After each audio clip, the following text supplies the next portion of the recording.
Բարև ձեզ, ես ավարտել եմ կտրիչ աղվես գիրքը, հեղինակը Ռանդալն է, նկարազարդ հետաքրքիր, համեմատաբար կարճ, բայց մի կտրիչ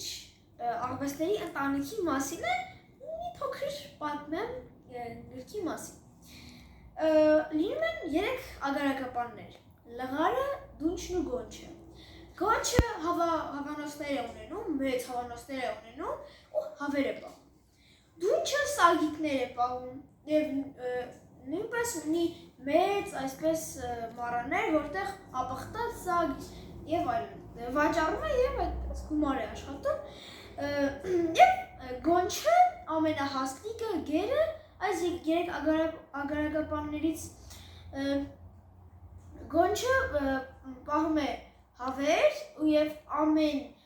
նախաճաշին անպայման մի բուդ է ուտում և լղարը ամենաբարակն է այս հերոսներից լղարը, դունչը և գոնչը։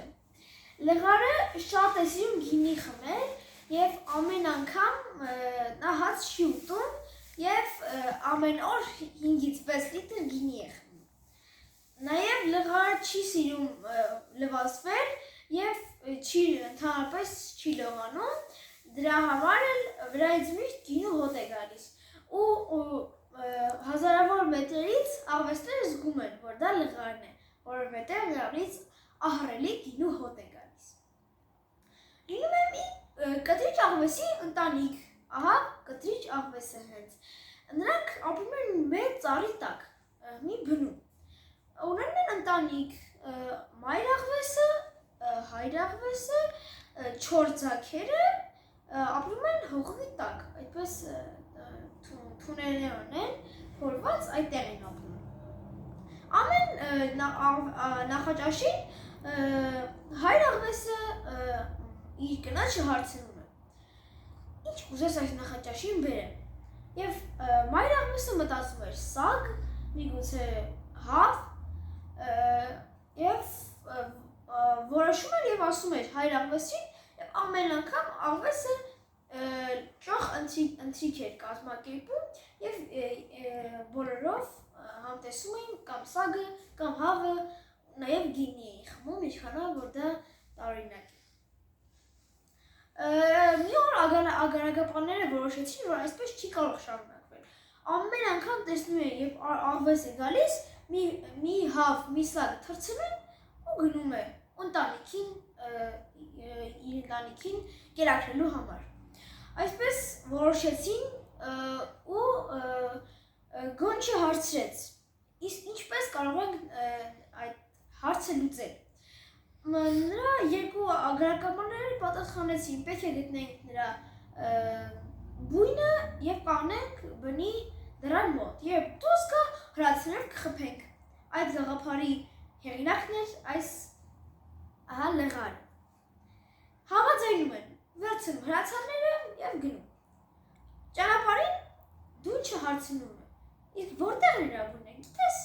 Լղարը ասում է. այո, ես գիտեմ, մի մեծ ծառի տակ։ Գնում, նստում են թփերի տակ և սպասում, մինչև կմտնի և հայր աղվեսը կորոշի ընթրիք կազմակերպել և իր կնոջը կհարցնի։ Եվ դուրս գալուց առաջ կտրիչ աղվեսը, հայր աղվեսը անպայման քիթն է առաջին հանում, հոտոտում և քանի որ այս լղարը շատ խելացի ագարակապան էր, նա գիտակցել էր, որ քամին գալիս է այսպես, ոչ թե այնպես, և եթե այնպես գար, սա հոտերը իրենից կգնար աղվեսի քիթը և ռիսկ չի անի աղվեսը դուրս գար։ Եվ քանի որ խելացի է գտնվում, այնպես է այնպիսի տեղ է թաքնվում, որ քամին այսպես է գալիս և աղվեսը համարյա երբ դուրս է եկել, ագարակապաններից մեկը հրացանով կերակեց։ Աղվեսին չվնասեց, սակայն աղվեսը կորցրեց իր պոչը։ Եվ երբ կարողացավ հայր աղվեսը արագ մտնել բույն, մայրը կինը հարցրեց, թե ինչ եղավ, երեխաները նույնպես։ ոչ մի բան երկար պատմություն է եւ իր կինը որոշեց բուժել նրան բայց այսպիսով ագարակապանները գնացին տուն եւ քնեցին ագարակապանները նաեւ ունեին հարյուրավոր աշխատողներ որոնք հսկում էին այդ հավանոցները կամ գինու այս մառանները եւ հայտնեցին ագարակապաններին որ էլի միևնույն աղվեսը գալիս է ինչ որ մի կենթանի վերցնում ու գնում է իր ընտանիքին կերակրում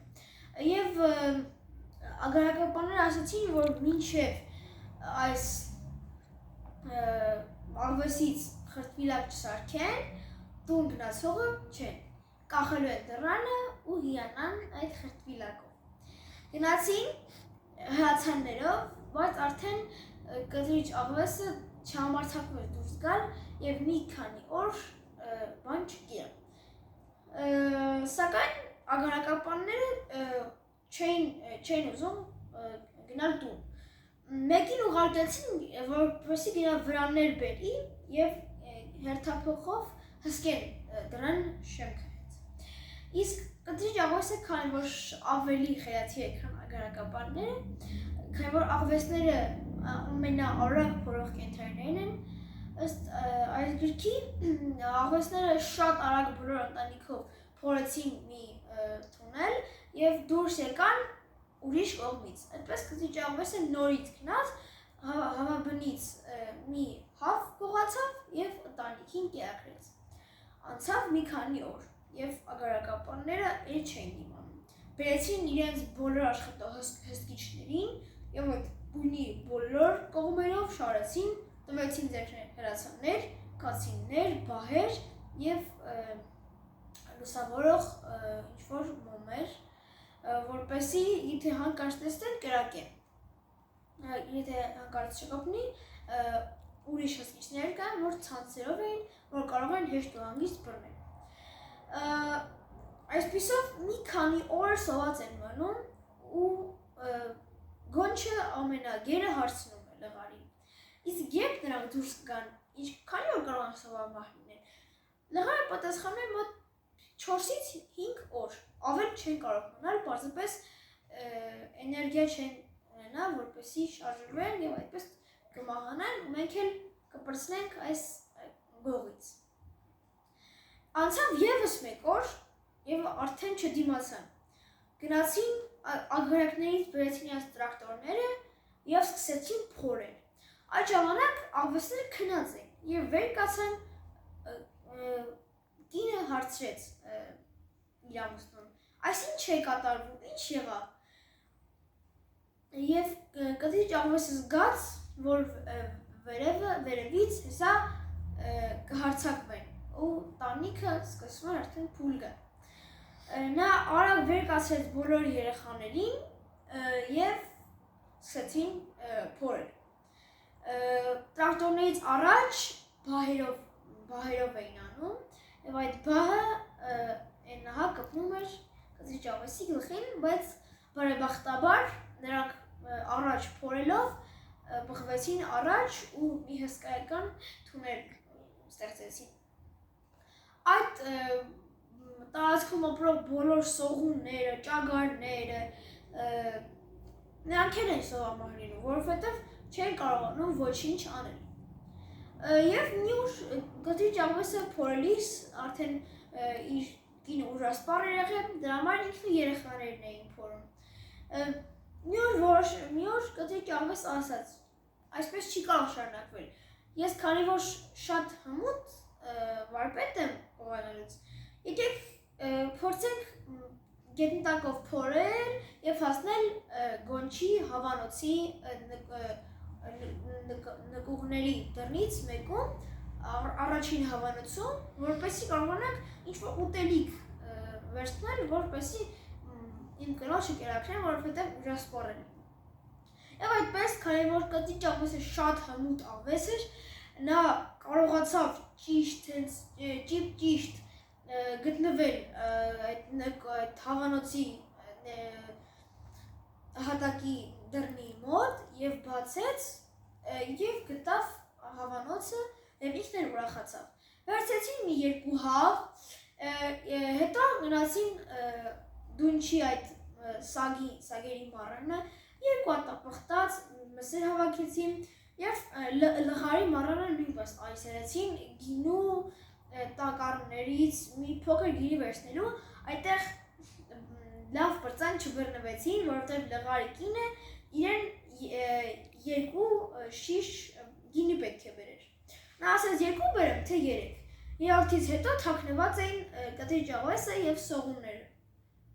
Ասաց երկուսը հերիք է։ Եվ կինը երկուսը բերեց, իսկ եթե երրորդը բերեր, արդեն նրանք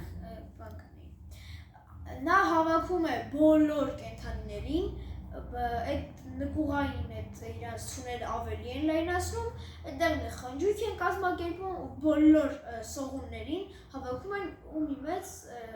ճաշկերույթ են անում ու կշտանում են։ Այսպիսով ասում են, որ մինչև հիմա էլ երեք ագարակապանները նստած են դռան շեմքին ու սպասում են, որ կամ աղվեսը ուժասպառ է լինելու, կամ էլ դուրս է գալու իր բնից։ Այսքանը այս գրքի մասին։ Stay tuned.